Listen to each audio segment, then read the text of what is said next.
15 things I will not do today. 1. Eat black olives, otherwise known as hellspawn disguised as fruit, because why would I? Because why does anyone of their own volition, honestly? 2. Finish every film and series on my Netflix watch list, though I'm thoroughly convinced that is basically impossible. 3. Discover the cure for the common cold and convince enough people to actually take it. Feels like the only thing we all believe in these days is our own disbelief. 4. Find Jesus, when I know he's really good at hiding.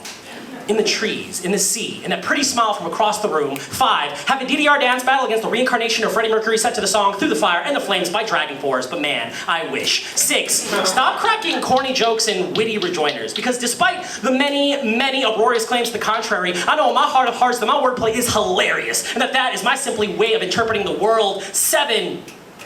Forgive my ex. She knows what she did. 8. Forgive myself for how hard I am always, for accepting only excellence. But at this point in time, I live and breathe the craft so much that 78% of my respiratory system is macaroni and cheese. 9. Reinvent the wheel, but I will improve it, streamline it, add some cup holders, where streamlining represents my intention to put poetry at the forefront for my people, and the cup holders are a metaphor for cup holders. 10. Adhere to arbitrary systems of numerical precedent.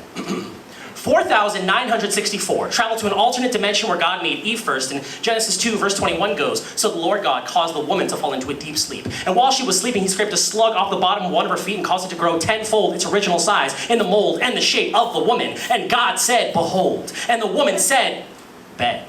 He cool and all, but he like half as cool as me. Thus henceforth he shall be called man, to reflect his diminished importance respectively. And in this branch of the timeline, things are like way more chill. All the chiefs and generals and presidents from world history are replaced by female counterparts who prioritize empathetic communication over measuring their dick size with bloodshed and gunpowder, and restrooms end up smelling a lot nicer overall. -2, become a vegan. I'm just not that brave.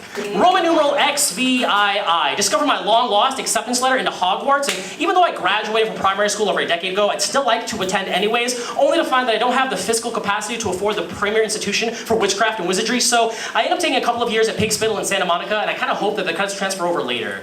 Lowercase b, learn to say this all in way less words. But just like nobody puts baby in a corner, nobody makes soul stuff his soul in 150 characters or less. And finally, angry emoji, slow down or stop, or give a flying fuck of what you think is best for me or my poetry. You don't know me, even I don't know me, but I do know what I do best, and that's Lizzie McGuiring like nobody's business, which is to say, I'll figure it out on the way.